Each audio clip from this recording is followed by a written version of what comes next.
I'm not in a good mood. I'm not. I'm just. Let's. Just hello, everyone. I fucking hate it. Welcome. You are listening to Hunting Pixels, the one and only official video game podcast of Culture Bop. We have, as you can clearly tell by my demeanor, we have a show today. It's probably not a good one, but it's a fucking show. Christ. We're gonna be talking about a bunch of stuff, namely what we've been doing over the last week or so, but also news has broken about a bunch of stuff regarding Xbox, and so we are going to be tackling that.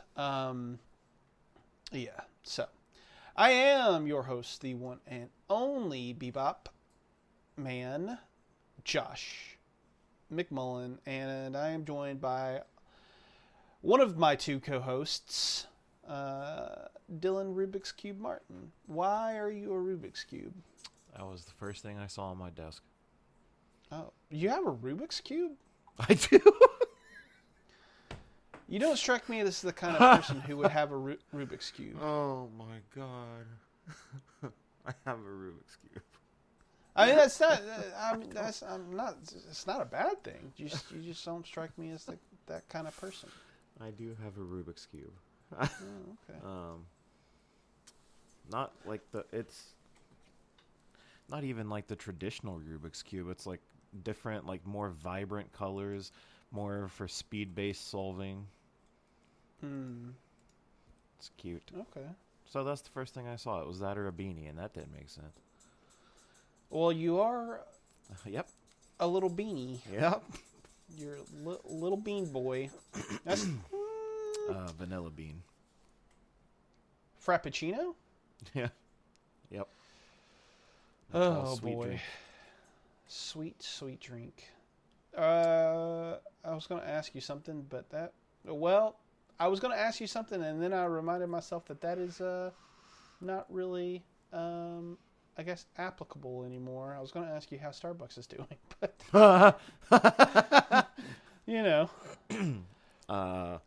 Hopefully they're great. Hopefully they are wonderful, and if they're not, fuck them. Fuck them. Not my life anymore. Yeah. Okay. Well, how are you doing? Are you doing well? I'm Is doing life well, treating but I'm not you- gonna go into how well I'm doing when you are not having a good day. Yeah. No, I don't think it's it's one of those days. You know Yeah. what I mean? Like, you just don't want to wake up. Everything sucks. Oh. It's one of those days. I got you. Yes. Yeah. I'm familiar with those. Yeah. I'm trying to make sure that Jeff knows that I still love him on some Okay. level. Yeah. So it's not. It could be worse. Things could always be worse, right? Yes. Yeah. They quite literally could.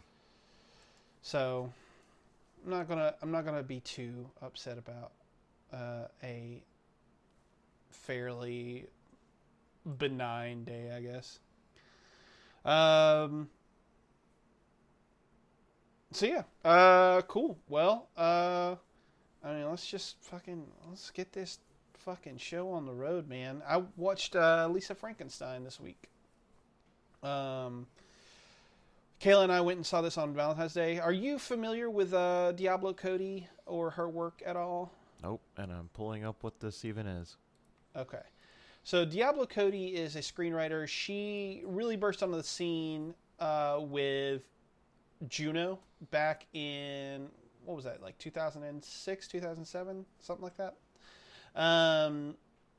And since then, she has written several different movies with varying degrees of like cultural success. Like she did Jennifer's Body, which at the time wasn't received like the best, but it kind of had, you know, the cult following thing.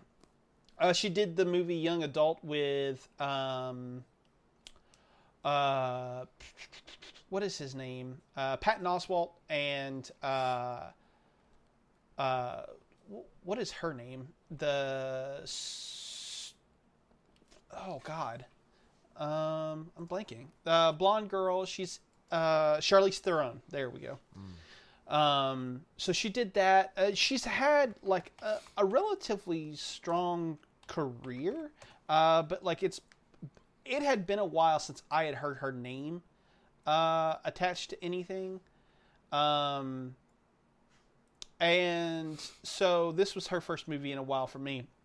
And it's directed by Zelda Williams, who is Robin Williams' daughter. This movie is basically a female version of Frankenstein, but like it's more, I almost feel like it's a it feels kind of like a sort of I'm trying to think of the best way to put this. It feels like if Tim Burton directed Bonnie and Clyde, but smashed that together with like Beetlejuice. So it's very 80s. Like I loved the entire aesthetic of this movie. Like, but very 80s. It's sort of a, like I said, like a Nightmare on, not Nightmare on Elm Street, but like a Nightmare Before Christmas, Edward Scissorhands, sort of look and feel mixed with like Bonnie and Clyde romanticism crime thing. It's a very strange mishmash of different things. But that all said, I really kind of loved it. Like I had such a fun time with this movie. I kind of was not expecting that, to be honest with you. Like I knew that I would like it, but I didn't know that I would like it like this much. And I think a lot of that has to do with the sort of like 80s of it all, but at the same time, it's a very like what's the word that I would be looking for? I think it's just like a general aesthetical thing where like it hits all the notes for me that it should. It's really, really colorful. It's filmed in this almost campy sort of like heightened sense of reality. Like Edward Scissorhands is a good way to, or it's a good place to. Dude, that's so funny that you say that, because that's exactly so. I agree with the aesthetic thing because it has this really cool, like every picture that I'm seeing is like this almost like, it's almost like neon, and yeah. It just like, you know me, that's my kind of vibe. I like that little synth wave type of feel. But then I was like, this is like a neon Edward Scissorhands, and then you just go and say exactly that. Yeah, I mean it's a very heightened reality sort of thing, and Edward Scissorhands is actually a very good like touchstone for it. Like this movie feels, I feel like, I mean, like I said, like if you smashed Beetlejuice together with Bonnie and Clyde and then had Tim Burton like direct it, that's what this movie would be like. So like it was right up my alley, just right up my alley, and this is one of those movies that I think I have a hard time saying anything about like what it has to say about like art or what it is saying artistically, I should say. Like I don't know that I necessarily understood what it's for lack of a better term, like messaging was, because there's a lot of stuff going on in it and it kind of gets muddled a bit. Like just for instance, the backstory behind Lisa, and this is explained in like the first 10 minutes, so it's not something that's really like too big of a spoiler. But the thing the reason that Lisa is kind of the way that she is because her mom was attacked by a serial killer, or maybe not a serial killer, but just like a masked killer, and it happened in front of Lisa. While she was like, her mom told her to go hide in the closet, and this man attacked her mom and killed her. So Lisa was right there while it was all happening, and like, so there are several things that are dealing with like characters in closets, and like it's very like I feel like it's very much hinting towards like queerness and like the whole like being in a closet thing, and like hiding yourself away. But there are other things that kind of like are they cut against the grain of that, because like I it's not necessarily something where like I don't think that you necessarily need to equate queerness with goodness. Like, you can have queer characters that are bad people type thing, but I do sometimes feel like things fall into this trap where like what you're trying to say is sometimes like you're not using the best like vehicle for that. Like, if you're trying to bring up like maybe like an awareness to like a marginalized group of people, maybe having a movie where like the queer protagonist kills people, it's maybe not the best idea. But that all said, like taking that aside, there are just other things that like I didn't quite like, I think, understand about like what it was trying to say. And maybe it wasn't trying to say anything at all, which is totally fine. Like, maybe it was purely entertainment, but there were things there to nibble on that like to me were like, okay, so it's trying to say something, but then like it didn't stick the landing, I guess would be the best way to phrase it. So but I had a total blast with this movie. Catherine Newton, who was in the horror comedy Freaky with Vince Vaughn, where she switches body with Vince Vaughn. He's this serial killer and she's this high school student, and then like they switch bodies Freaky Friday style.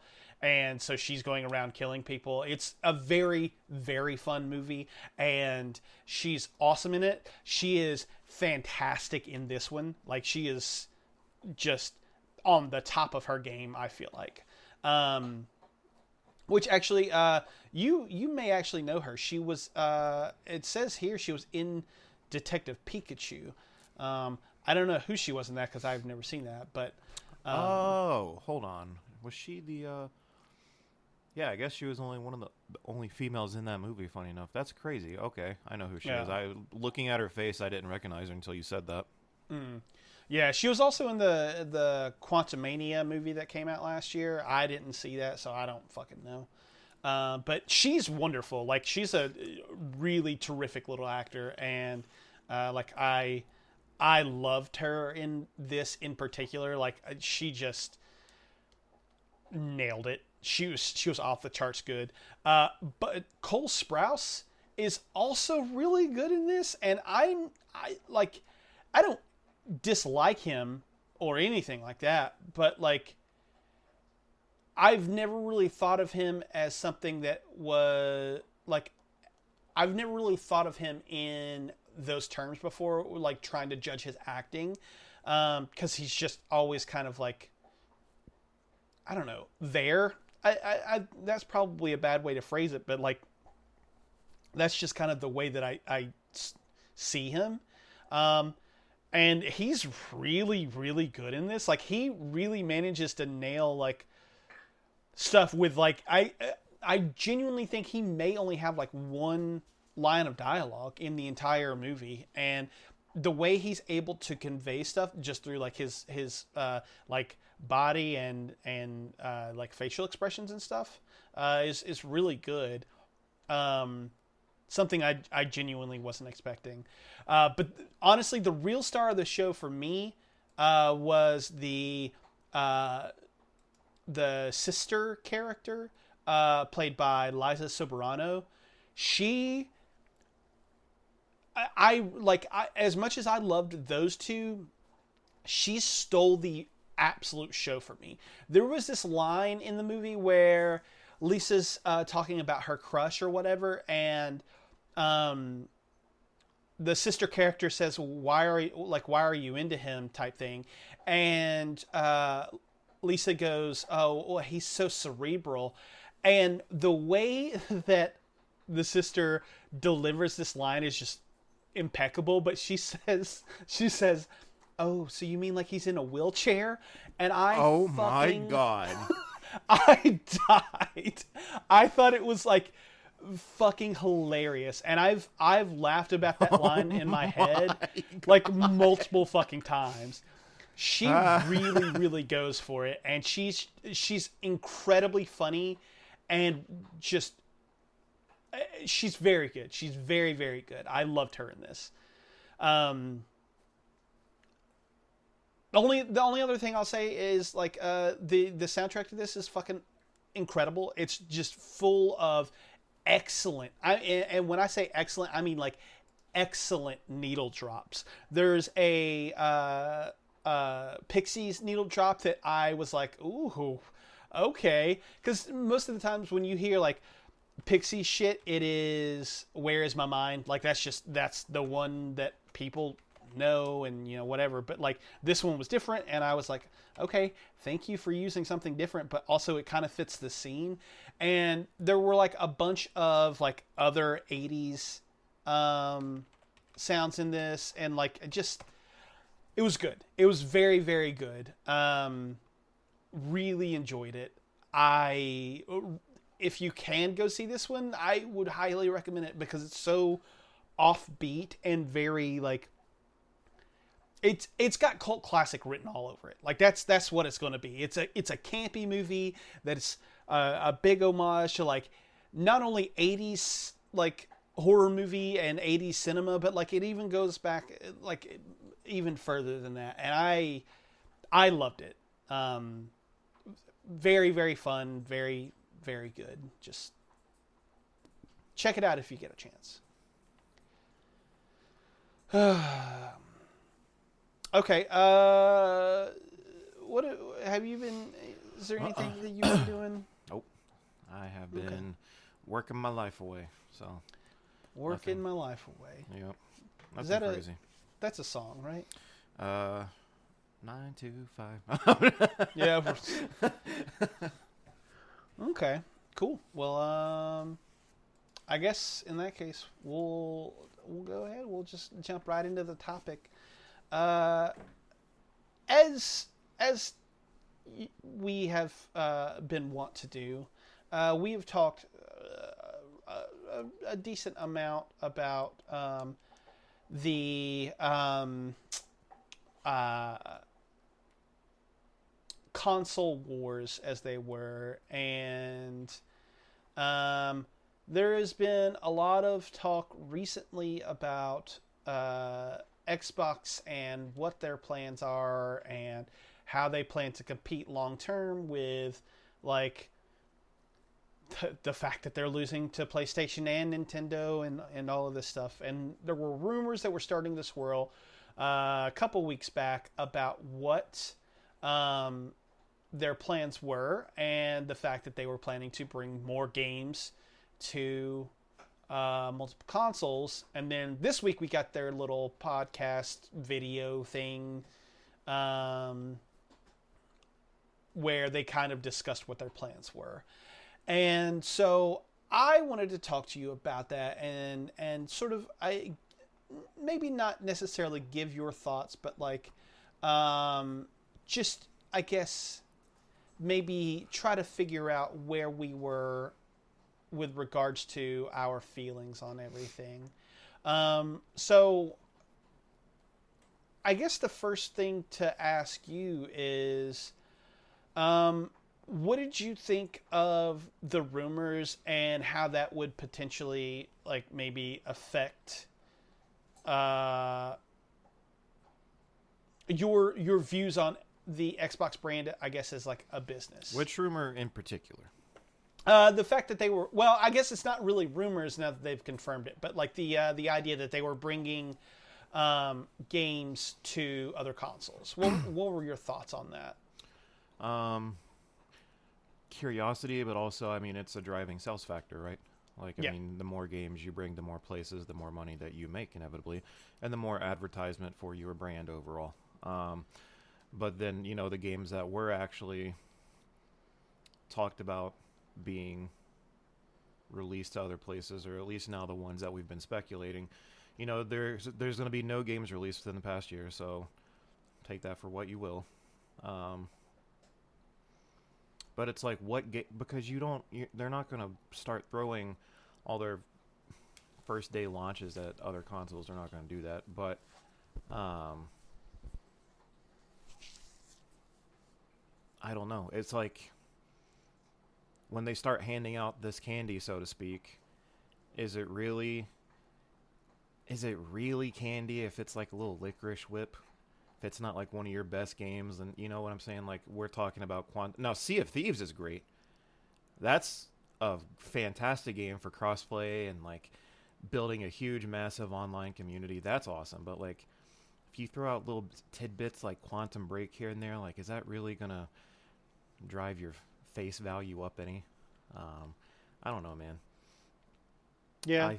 I think it's great that they want to do that, but it's like, but then what are you retaining too at the same time? Like, what games are you not going to start pushing to other consoles? What's the time frame going to be like? So when is Starfield going to be able to go to other consoles, if ever?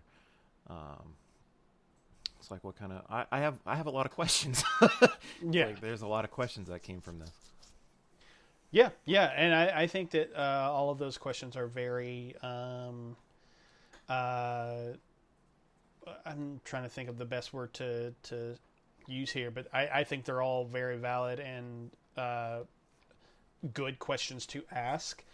My take with that kind of regardless is I kind of feel like, and I think I've said this before, I think that like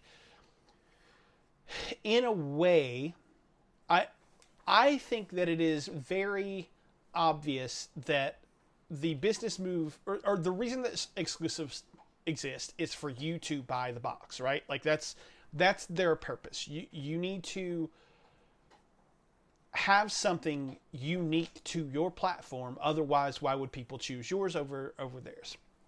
So I get the purpose behind exclusives in that you want people to buy into the ecosystem, right?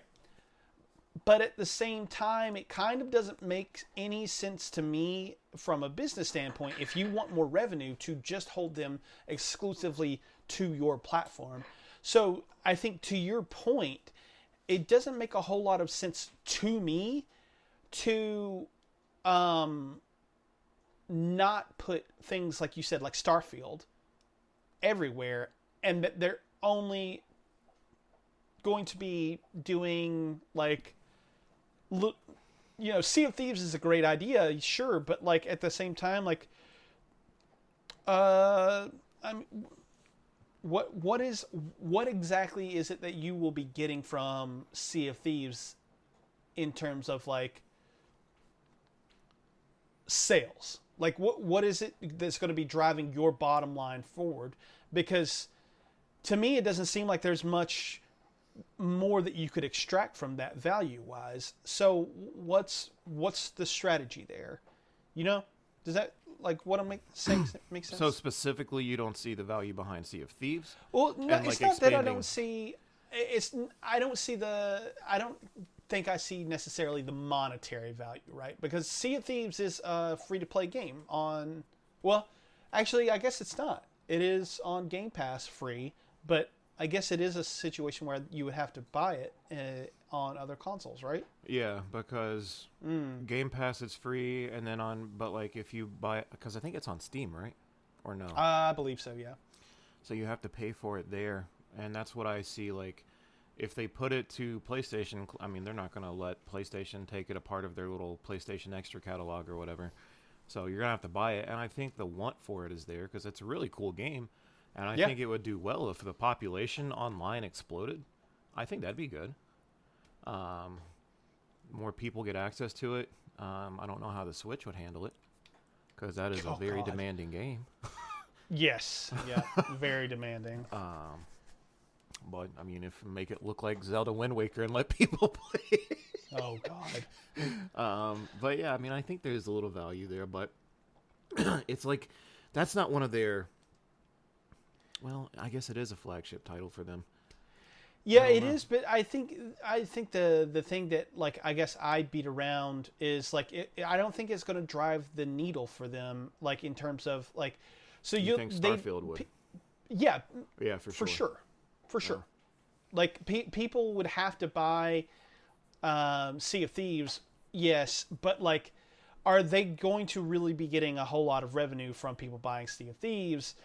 When I think the big draw for that game is potentially like skins and stuff, but I'm going to be honest with you, how many people are buying skins on fucking Sea of Thieves? Like, that's not something that I think. Let me so let's say you and I both love Forza Horizon to death, right? Mm-hmm. Like that's probably my favorite racing game of the past generation. Like it's just incredible racing franchise. Let's say that Microsoft wants to do everyone a kindness and say, hey, take this to your systems and, you can sell it, let other people experience it. That's great. But from Sony's standpoint, do you really want to showcase Forza against Gran Turismo? Or a game like Horizon? Like, is it like me as a person? I'm okay with track-based racing, but when I pick up Forza Horizon, it's another world. And it's like, that's a strong advertisement for Turn 10 and Microsoft. As opposed to, who is it, Polyphony? Who makes Gran Turismo? Polyphony. Polyphony? Okay. So, I don't know. That's a question I've been asking myself too, because they've not said Forza's going anywhere, but that's something I think of. And the argument can be made, does the Crew take away from it? But it's like that's a third party game. Well, is the Crew's third party, isn't it? Yeah, Ubisoft. Yeah, okay. That's a third party game, and it's like up until this point, Forza's not. Mm-hmm. So that's just like, do you think from Sony would you take that IP if Microsoft was playing nice with it? I mean, I don't think so. Personally, I don't think so. Just because it does. I do think that there is. I think that there's something to be said about whether or not something is good versus whether or not something should be. I'm trying to think of the best way to phrase this. You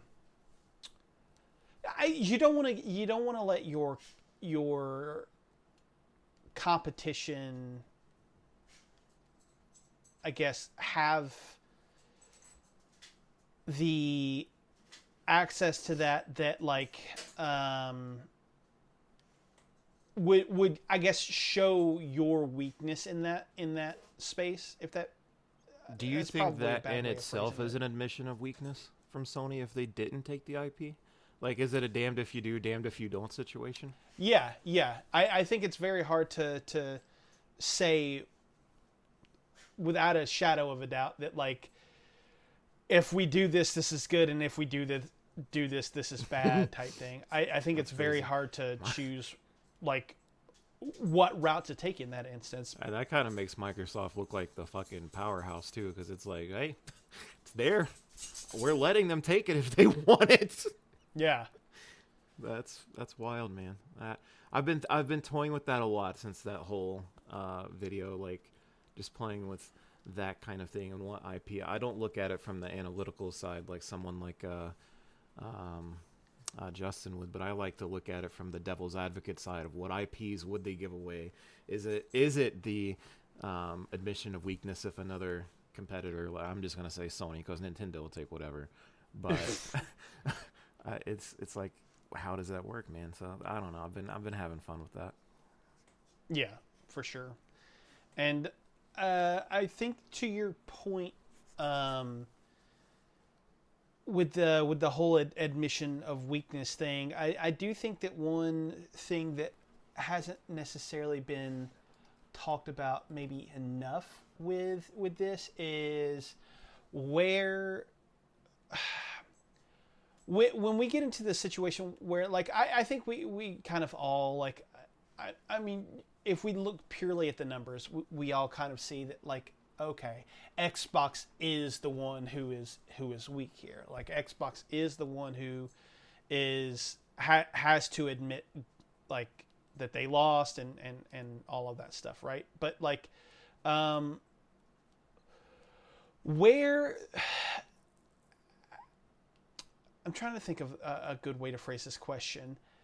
If Sony has to, or if Sony, like, allows Xbox on their platforms or you know, whatever, how much weaker do you think that makes them look versus Sony? Because I think that, like, there is something to be said there about how we perceive Xbox and Game Pass and how the actuality of everything is. Like, it's not that, like, we know that they lost, but it is also a situation where, like, we know that they lost and they're actually still putting, like, really good shit out there. I see what you're saying. That's fun because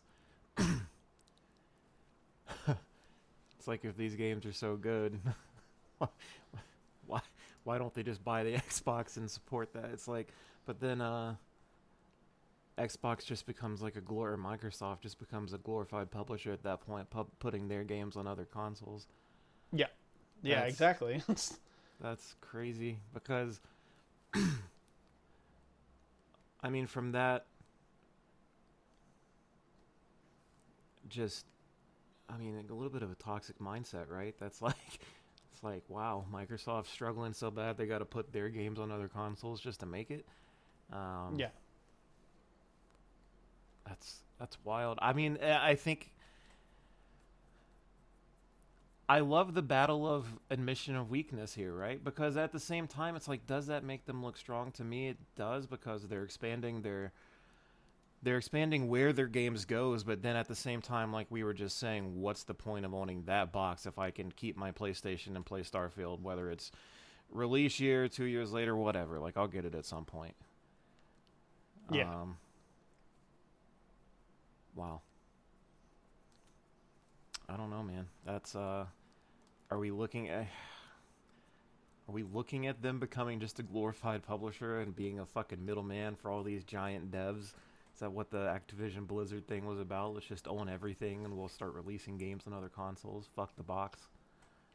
Take Game Pass. I think we have to kind of look at it that way, right? Because I don't think, like, one of the things that Justin asked me in the Discord about, like, what my takeaway was from their little press conference, and, like, my takeaway is that, like, they are trying to obfuscate the fact that they are more or less failing, that their strategies have not worked, that, like, Game Pass, as much as, you know, people really like Game Pass, it has been kind of like, it hasn't been the thing that has saved Xbox the way that they really thought that it would be.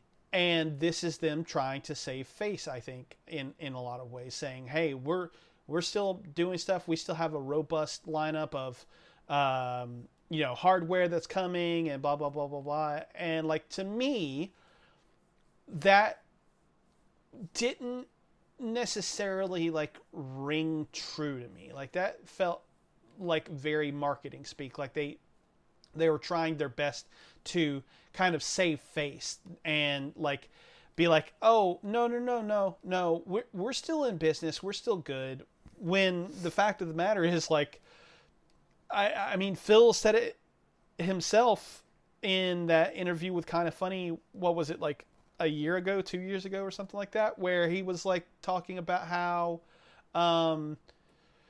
they very clearly lost Last Generation, and that, like, one of the things that he, and I think it was actually in this this little interview slash puff piece that they did, the 20-minute podcast thing, they said something about how like people had built up their digital libraries in the last generation and stuff. And to me, that is 100% accurate. And I think that, like, to deny that would be kind of, ridiculous. Yeah, but because like, I've gone all digital. yeah, same, exactly. So like, where was I going with this question? So like, knowing that their strategy was Game Pass and that it is, more or less failed, what do you think that the move forward is from here? Because to me, I think you have to continue to double down on Game Pass if that's the strategy that you want to go as Microsoft, because that's kind of their business model. It's just subscriptions now. Like Windows is a subscription, Office, whatever, is a subscription. Like, all of this stuff is like just subscription-based stuff. So I think you have to continue to go down that road where... Brother, what if they fucking did away with their box, and just like you can have the EA Plus or Ubisoft Plus and everything, like they house every Microsoft quote-unquote exclusive, house every Activision Blizzard quote-unquote exclusive, everything Bethesda that they own under one giant service, and you can get that service on PlayStation, Nintendo, fucking PC, whatever. Like, imagine them going that route as the Xbox, like, house it, like they do away with the console, and now we're just one giant streaming service. That would be download nuts. Service. Yes. That would be nuts. That would be fucking incredible. And they would be that would be a colossal first step. Like, yeah. I would love that. So my question there is, so you mentioned, like, whether or not Game Pass, Game Pass would go onto, like, multiple different things. Do you think this is something that Justin brought up? But do you think that, like, that's something that, like, Sony would allow? I don't know, because at that point, and at what this is such a fucking snowball of a question to me, because it's like, I think for Sony to allow it, Xbox would no longer have to be a console competitor. Yeah. So the box would have to go away, and we would have to then move to PC streaming, and then, like what we just said, in order for Sony to allow it, no more box. You can do the PC Game Pass thing and buy our service there, but just like you can do it there, you can do it on PlayStation. That'll continue to promote PlayStation sales, because nothing else is ever going to come close, right? Like, oh my God, that's such a... Because then you can just have everything on your PlayStation.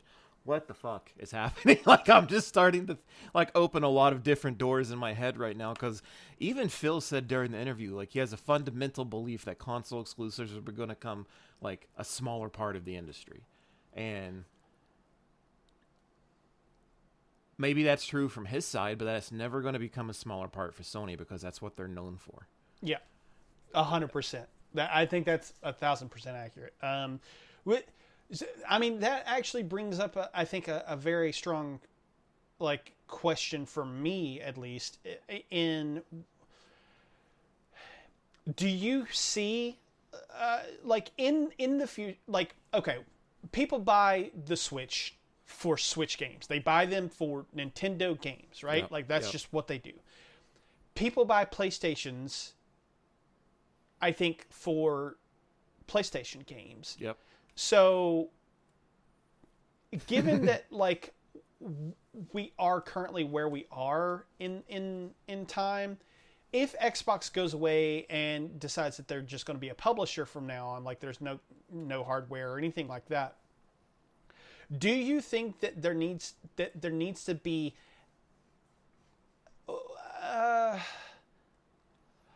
do you think that there needs to be walled off gardens anymore, or are we in a situation now where like we can effectively say that like that's we don't need that anymore? Like that's a kind of like a relic of the past, like Phil was suggesting. Are you saying tear down the wall between Sony and Nintendo, even, and having one universal place for games? Is that what Maybe. you're asking? I think that like I think that there's such a like at this point Nintendo, for lack of a better like way to phrase this, Nintendo is basically a toy at this point, right? So like and that's not like a I know. it's not a indictment on them. Like that's kind of the fact of the matter. Like they make, for lack of a better term, toys. Like that's just kind of how it is. I think maybe more what I'm trying to get at is maybe like I don't think that Nintendo's ever going to put their shit anywhere else, and I kind of don't think that Sony would ever put their shit on a Switch, because it just A, wouldn't run, but B, like it's a completely different kind of like environment.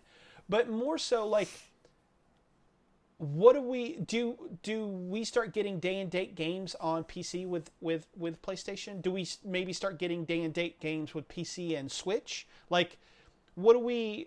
Is there a world, like Phil suggests, where exclusives are not necessarily the selling points for these consoles anymore?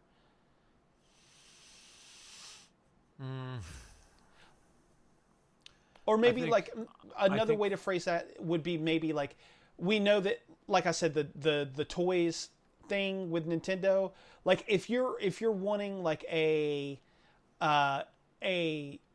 you don't want to play the child game, you buy a PlayStation or a PC and then it's there type thing. I think for Phil,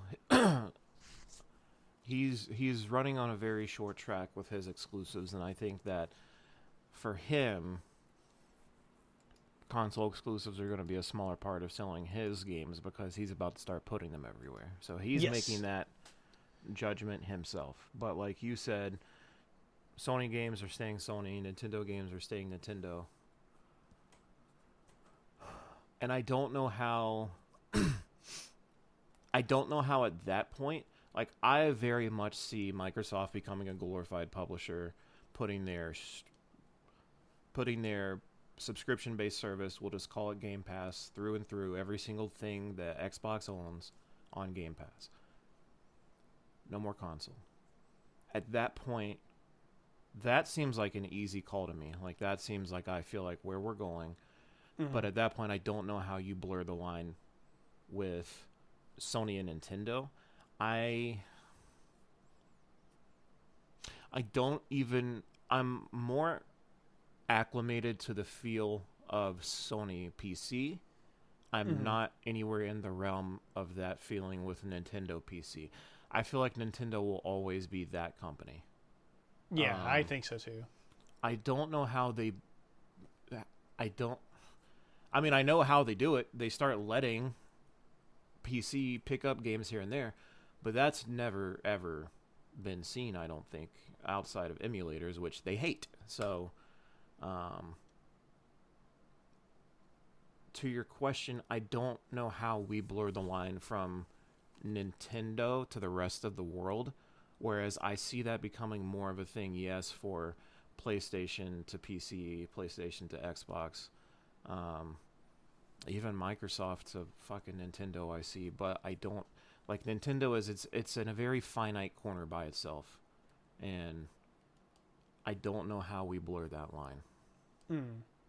So let me ask you this, could we blur that line by having Microsoft be the publisher of Sony and Nintendo, where they put, or maybe not even be the publisher, but like they act as an intermediary where they talk with Nintendo and say, hey, let's put Super Mario Odyssey on Game Pass, and now Holy people shit. can play. I mean, yeah, if they could do that, because I feel like Microsoft and Nintendo play nice already. So if they're kind of the middleman for that, could you fucking imagine that? That'd be nuts. What? See, could you imagine opening Game Pass to see Super Mario Odyssey, Pokemon Scarlet Violet, fucking Metroid Prime 4 by that point, maybe? Like, that would be incredible. Yeah. Yeah, And- that would be nuts. Oh my god.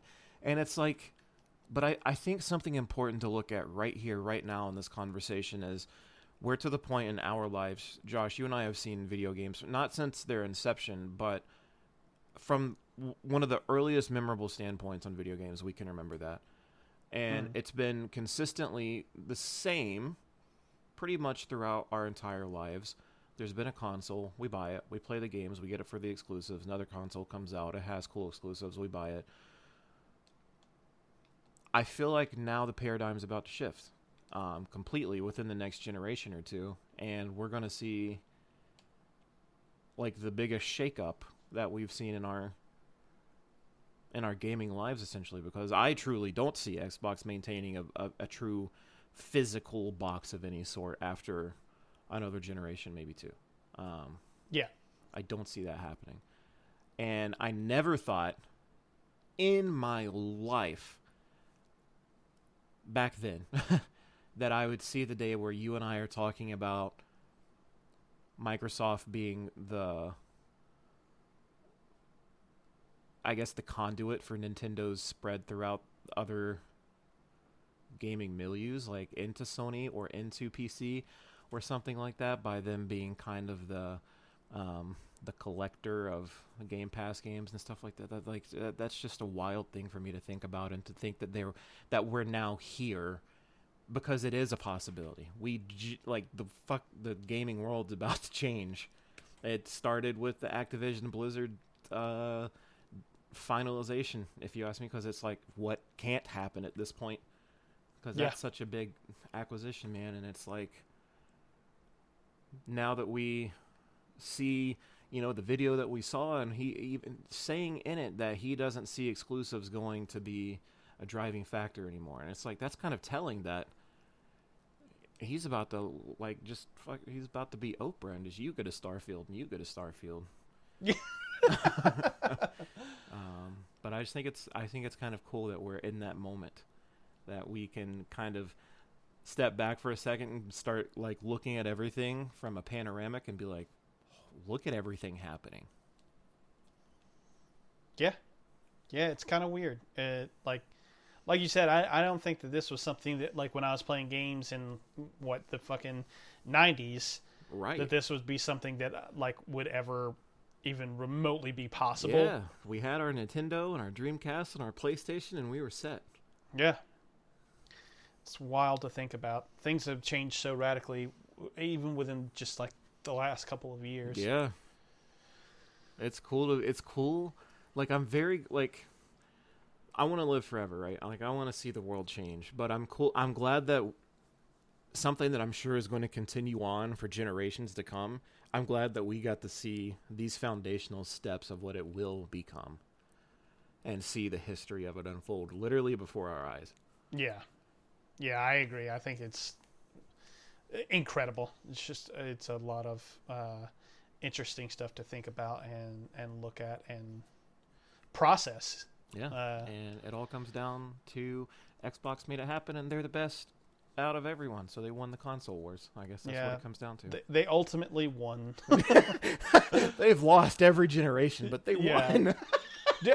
What's crazy to me is to think about, like, one of the things that, like, they brought up in the video is, like, they were talking about, like, historically how things have gone with, like, console exclusives, and like how those have coincided with, like, being showcases for technology and stuff like that. And I think I said this in the Discord, but, like, I don't generally think that holds true, because when you look at when the Xbox 360 was dominating, I don't think that the most technically powerful games during that generation were fucking Halo and Gears of War. No. And I don't think that those showcased what the 360 could do.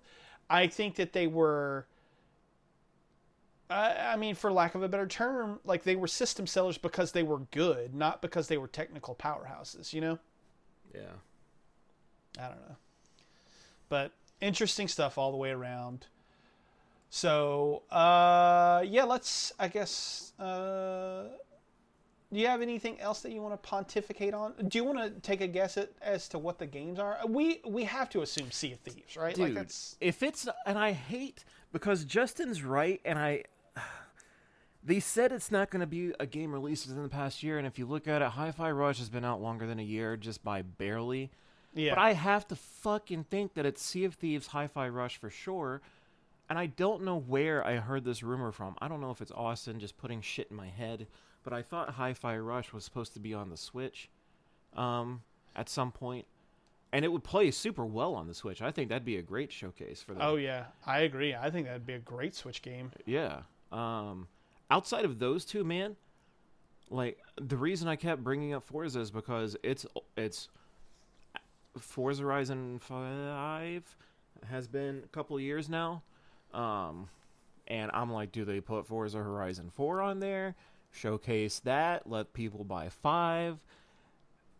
Do we get a game like Quantum Break? I think Justin said that one? Pentiment? Pentiment, yeah. Yeah. Pentiment, I think, would be an excellent game to put on like I think it's other going to be Flight consoles. Simulator. Oh, yeah. I don't think that there's that has to be one, right? Because we're about to get a brand new one. So let's showcase that one and let's get people hyped for the brand new one. Yeah. I think I think that would be a very smart decision. But I mean, maybe like an older Gears game, you know? But yeah, maybe. I do tend to think that the franchises that they have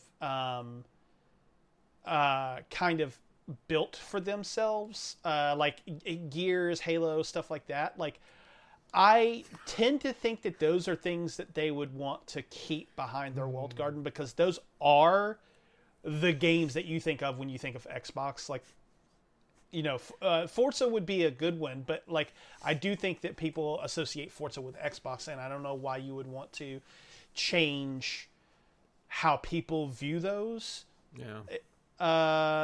Necessarily, but it would be interesting to see if they could get Halo Infinite over on a PlayStation. See if they could actually make that game into something, you know?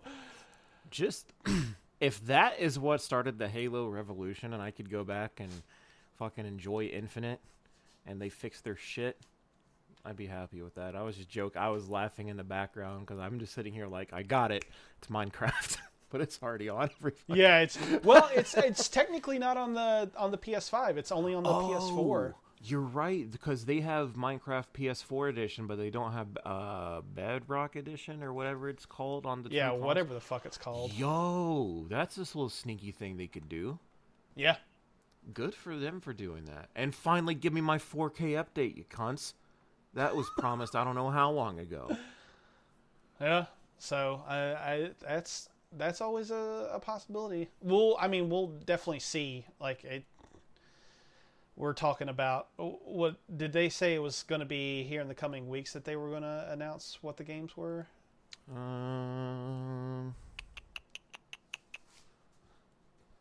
Something like that. I don't know.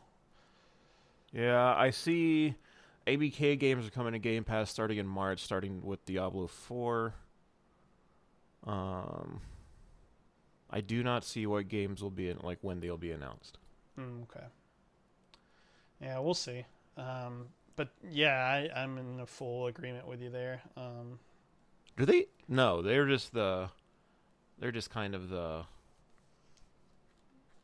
Pal World. No, Pal World's on everything except for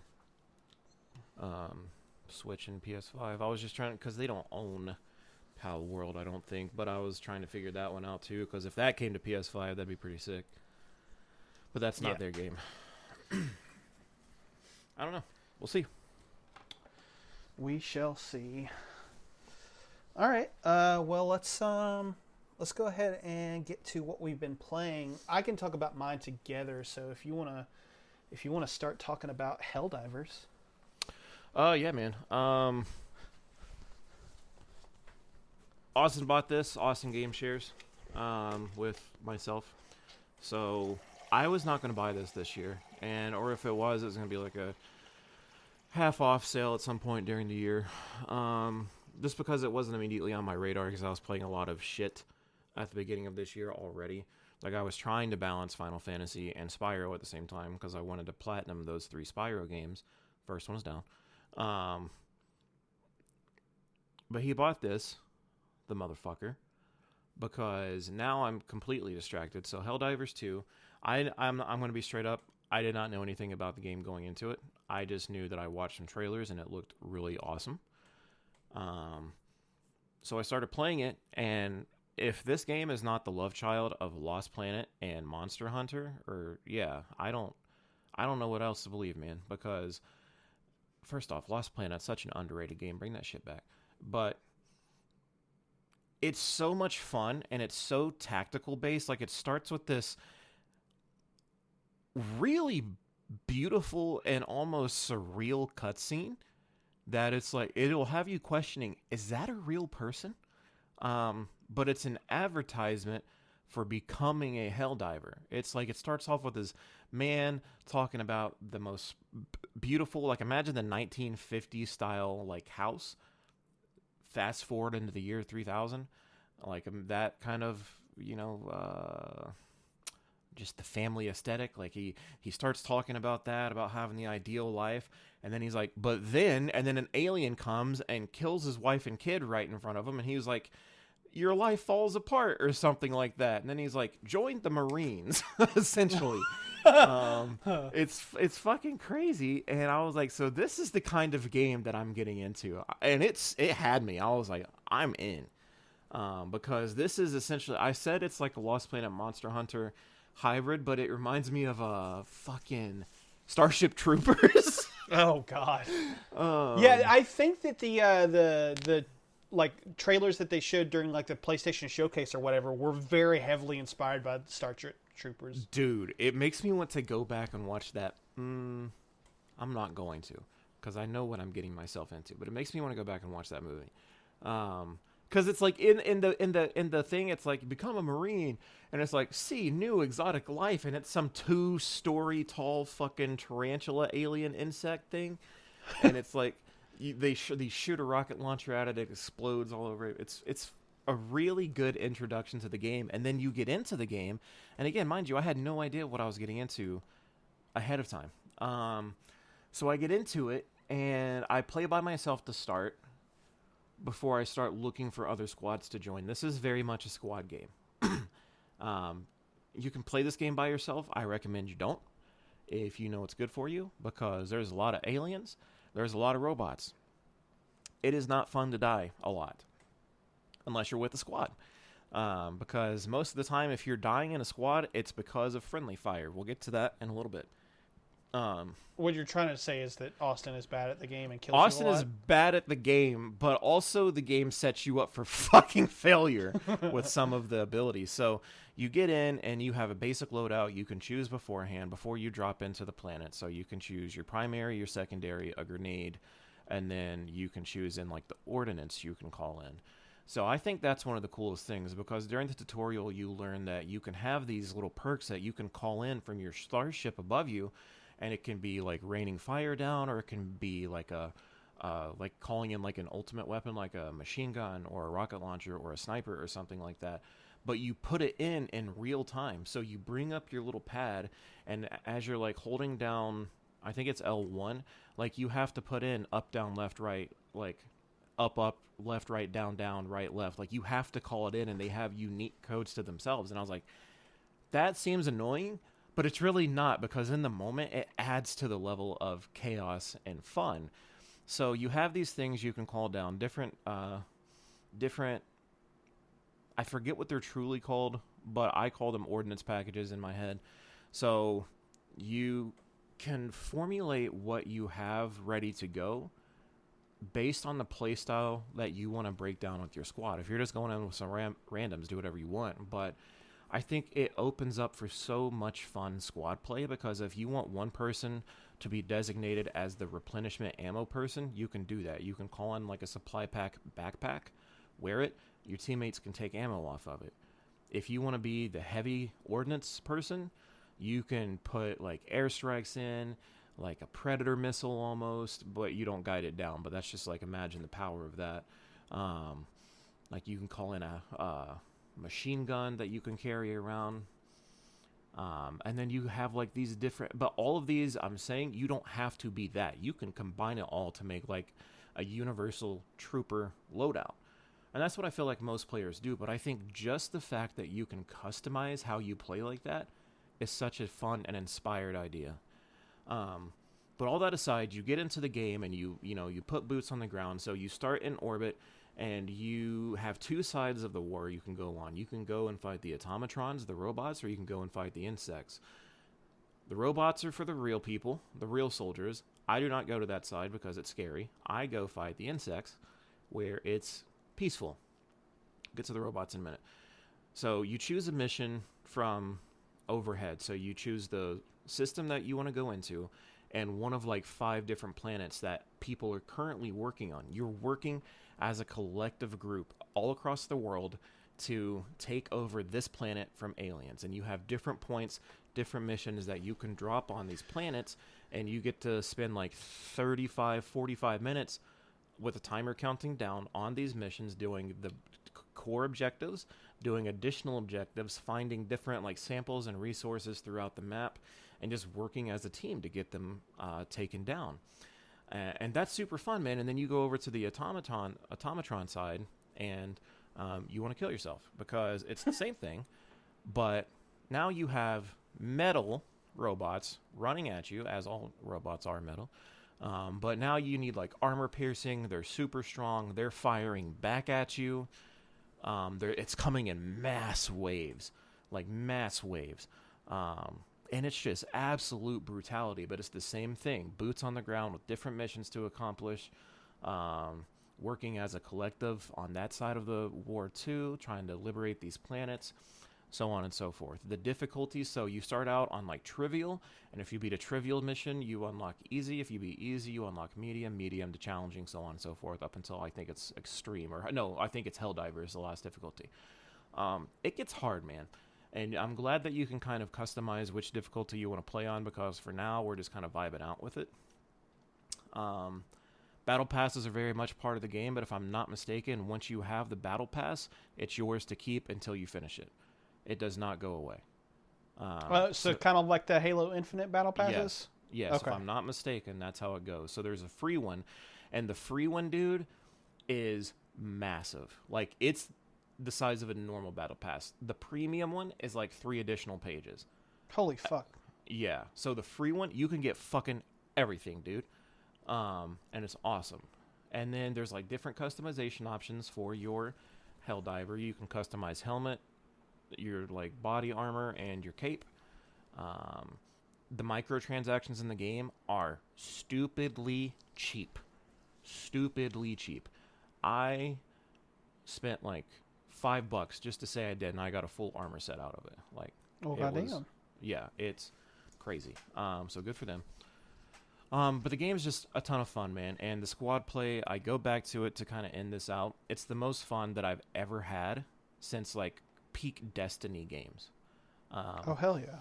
And just terms of that squad mechanic, and it's you're going to get overwhelmed. There's going to be some hilarity that happens. The friendly fire. So it's a very realistic game. You have a set amount of magazines. You have a set amount of grenades. You have a set amount of everything. And you have to call in resupply if you want more. And on top of all of this, the friendly fire is very real. You do not turn it off. If someone walks in front of your gun, dead. If someone is anywhere near your airstrike when it goes off, dead. It doesn't matter. You have this little thing that you can call in that it gets dropped in like a normal drop, like it comes in hot, and then it spawns from the ground, and it deploys like 100 little landmines. If someone walks on that, dead. Like, it's just like there is no safety from it. So you have to communicate and be like, hey, I just dropped ordnance here, so on and so forth. Or sometimes if you're just playing with a friend and not giving a fuck and you want to just do it for fun, like Austin was surrounded by 20 fucking Terminids last night, one of which is like 20 times his size. And he's like, Dylan, I'm being swarmed. Dylan, I need help. And I was like, all right. So I called in an orbital airstrike, and this is not a small explosion. This will fucking take out like a good like quarter-mile radius. So not really. I mean, it's smaller than that. But I threw it on him, and he was like, Dylan, I need help. I was like, I know, I'm coming. All of a sudden, you just hear it coming in from the sky, and he's like, oh, no. It just explodes. Everything is leveled around it, and I'm like, I got him. He was like, yeah, you got me too, fucker.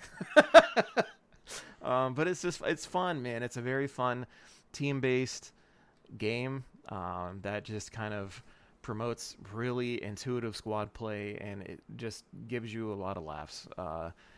And it's so extra. Like, they're out there, like, if they down a Terminid, they're like, for democracy or something like that. Like, it's Oh Lord. It's funny as shit, man. Like, I did not know I needed this game in my life, but it's very, very great.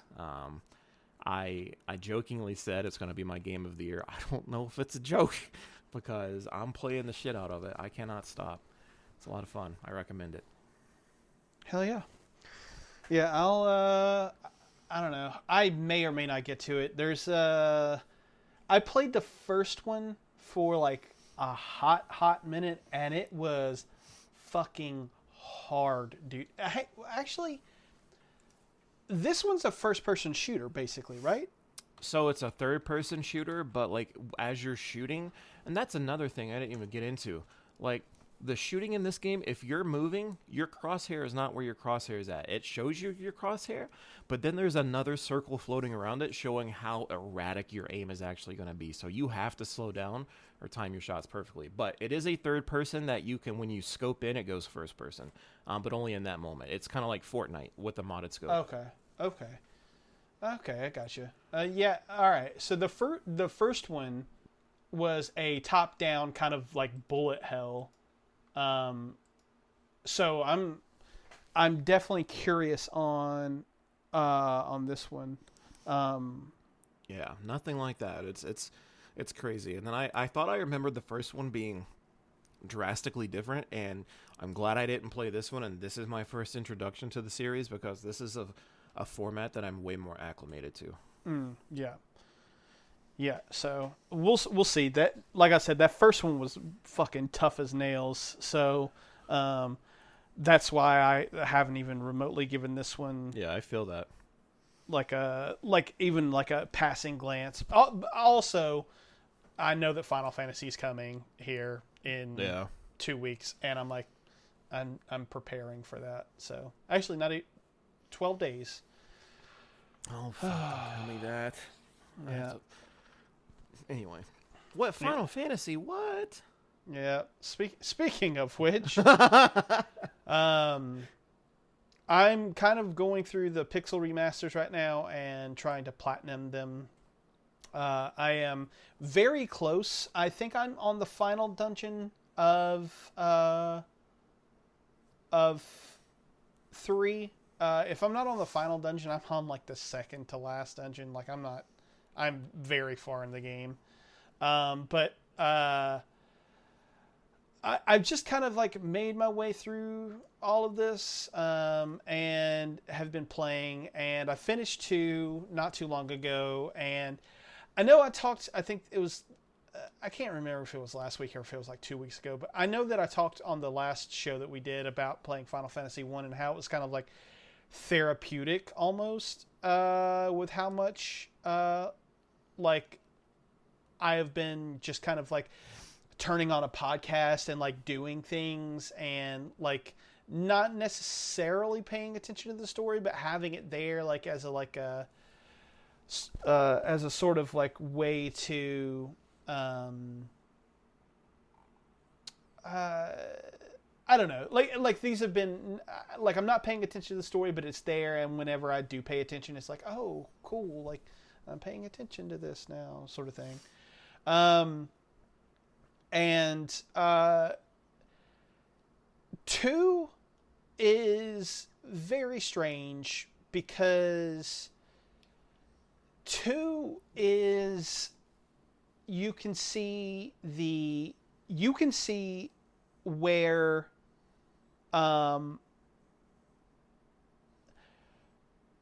what's the best way to put this?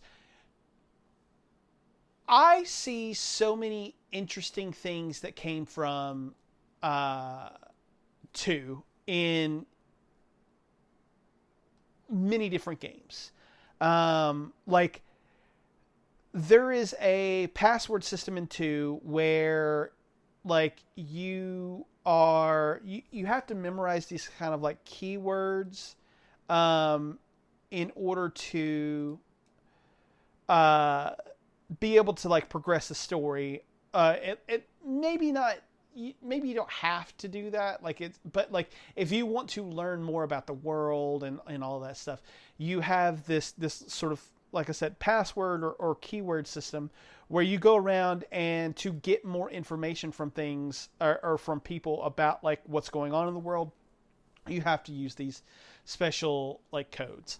And it is really interesting because this was a game that was made, I think it came out in 88. So this is like, 20 or 30 years before we get something like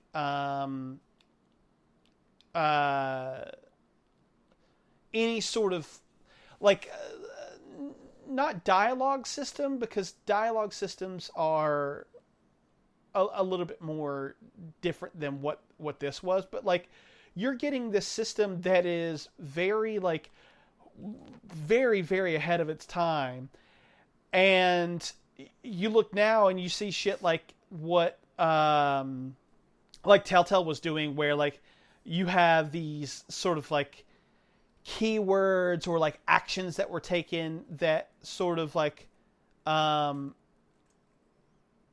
have meaning later on in the game. And this same sort of thing was in a game made in 1988.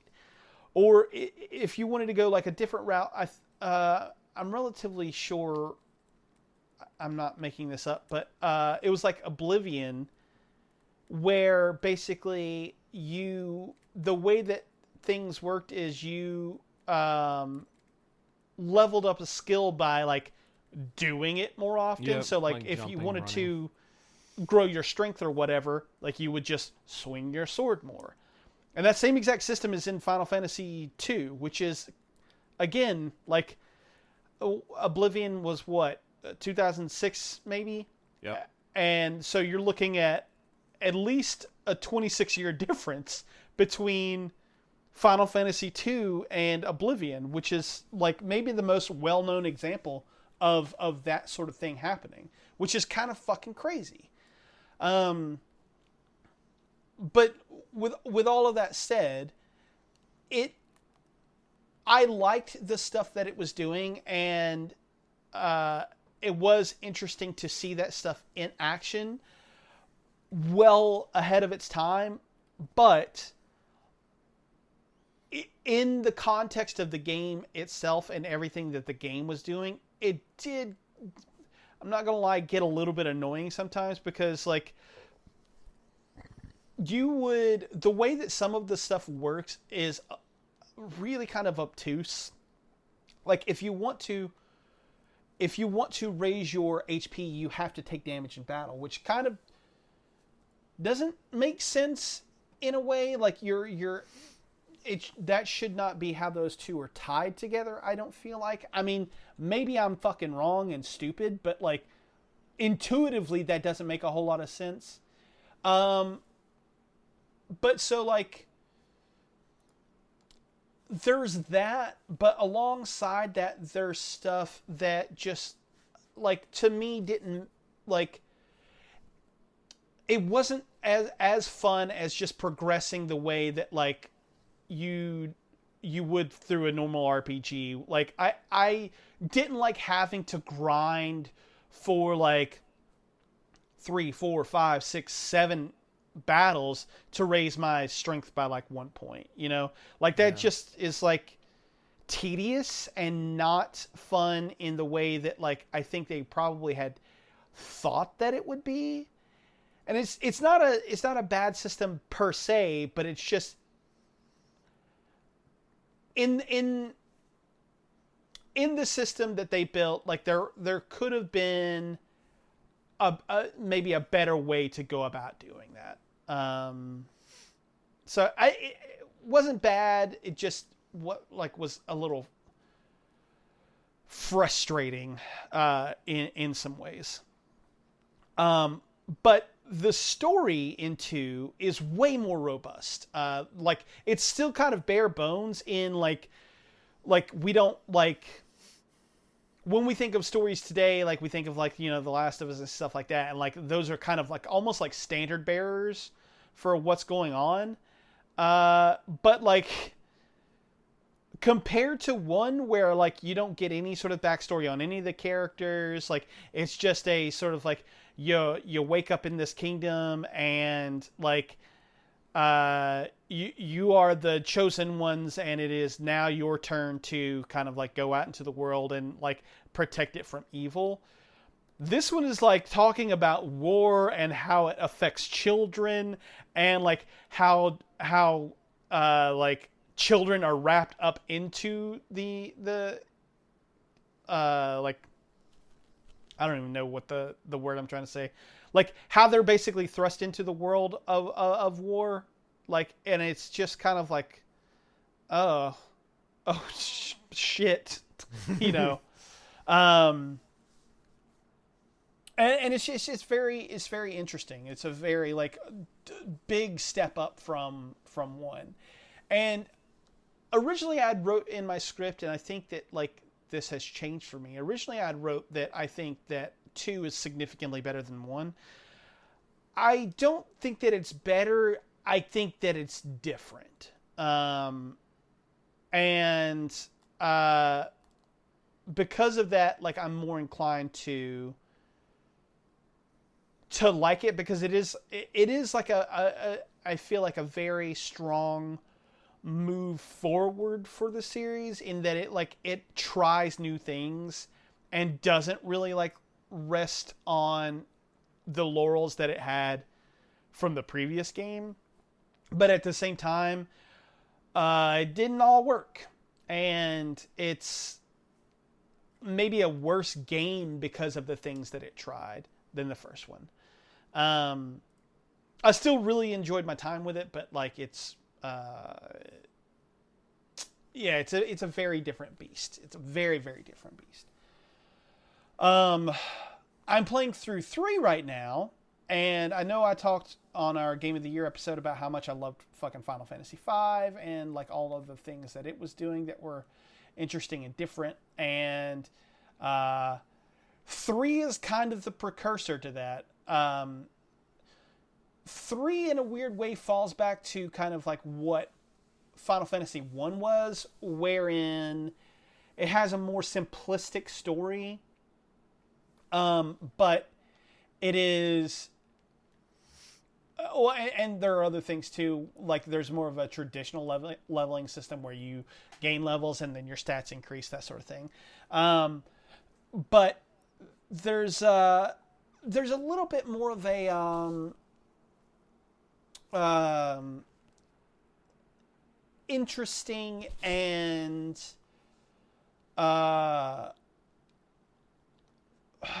robust, let's say, system in place here with the job system, which is kind of like a sort of a thing that I think gets taken for granted now because it is kind of, ingrained in us. Like we've had it for so long, but like for the time, this was very, very interesting, where you can change basically your class from the very beginning. And like I just think that this system is fucking rad, and it is so cool because it informs so many of the games that I love, like further down the line. Like there's a stickiness to being able to change your classes to do whatever you need in any given moment. So like there are instances where you'll go into boss fights or not even necessarily boss fights, but you'll go into like dungeons that require you to do like something where like you cast like mini on yourself, and you have to run through the entire dungeon in like a miniaturized form. But the thing is when you're in mini, your physical attacks only do like 1 damage. So you have to be doing magical damage if you're going to get through the entire dungeon. So you have to switch your entire party to magic-based classes. And that's just like a really interesting way to go about designing like dungeons or boss battles. There's one boss that like you can get through, I think, without a dragoon, but it's kind of annoying not having a dragoon. And if you switch your entire class or like your entire party to that one class, you can get through that fight without literally taking any damage whatsoever, and like you knock them out in like 3 turns. It's a very interesting system that they built that allows a lot of expression from the player side. And it also is sort of like this is something that I plan to talk about in the video whenever I get around to it. But this is something that like is also like it allows you almost to customize your difficulty in a way. Like I said, with that one boss in particular, you don't necessarily have to do the thing where like you're all dragoons. You don't have to go into that. So like if you want to go into that boss fight and have a hard time, have a Dark Souls-esque boss fight, you can. Just don't go in there with the dragoons. Or like if you want to try to get through a dungeon with only doing 1 damage because you're in miniaturized form, then by all means go ahead. But it just allows you as the player a fuck ton of agency. It allows you to take on things how you see fit. And like I think this system fucking rules, man. And it was the one drawback to it in this game in particular is that the way that you level up the jobs is by how many turns in combat you use them. Which, if you over level, because your level and your job level are different, and your stats level up with your actual level, and your job level just is like I think it has some sort of bearing on your stats, but it's not it's not that when you gain a job level you gain extra stats. It's more that like when you have a higher job level, you do better things with that. So like if you have like, for instance, you have a knight who's like level 1, he's going to be attacking and is going to be doing less damage versus when you have a knight that's level 99. You're going to, presumably you are better at your quote unquote job. So you do more damage type thing. But it's annoying to have it like if you have a like further in the growth tree of the job, you're taking out enemies in like 1 hit. Like especially if you're a higher level, like I'm pretty sure I'm in the high 50s in my current playthrough of 3, and because of that, my stats are kind of ridiculously high. So like I will be able to take on some enemies in like 1 or 2 turns and just have them completely fucking demolished. And that doesn't allow me to level up my job as much. And that's a drawback that I do think it's fixed in 5. Like 5 really refined what the job system could be. So you're gaining like a a separate set of XP for your job, and that's determined by the enemies that you fight. So there is a drawback to it, but it is also like just a really fucking fun and awesome system to run around in, and I am,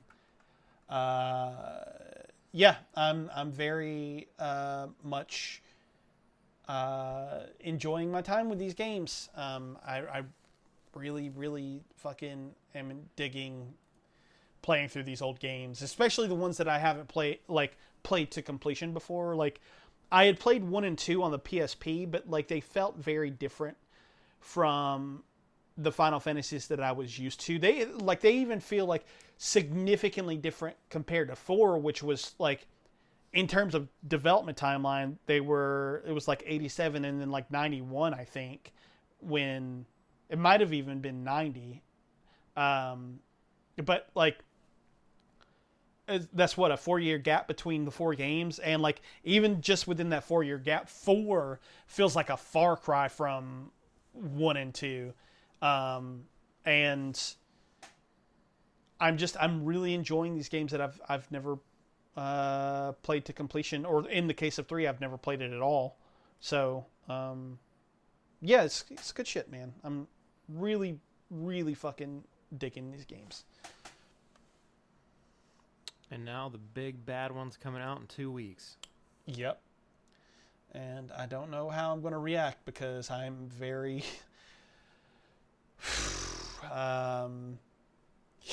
passionate. I love 7. I don't know if I've ever told you this before, but I used to be a pretty adamant 7 hater. Like, I never thought that 7 was bad, but it was just one of those games that like I didn't understand why so many people loved it versus like 8 or 9, which I always viewed as the better games. I don't know. I love 7 now. Like, it's just it's grown significantly on me, and I'm so very, very ready for Rebirth to come out, because it looks like literally everything I could want out of a modern Final Fantasy. So, well, let's fucking hope after 16. Yeah, 16, big fucking letdown, man. Anyway, yeah. So that's it. Do you have a pick of the week for us? I do. You ready? Yes. My pick of the week is a song by Medusa and Hosier. I'm pretty sure if you've heard of any one of Hosier's songs, you've heard "Take Me to Church," and he sings in this song with not that kind of passion, but I guess just kind of energy. Like, it's a more upbeat song, and this is, so imagine his lyrics on top of like a more dancey type of vibe, and you get paradise, and it's one of those songs that will be stuck in your head for a very, very long time. This is a song that it kind of fits any mood, man. When I get out, when I'm on the way to work listening to it, out of work listening to it, even at the gym, dude. Like, I can listen to this anywhere, and it's a complete bop. So check it out. Very, very good song. Hell yeah. My pick of the week is actually, so I hate to admit this because it's fucking stupid as hell, but like, I am learning about like new music through Fortnite.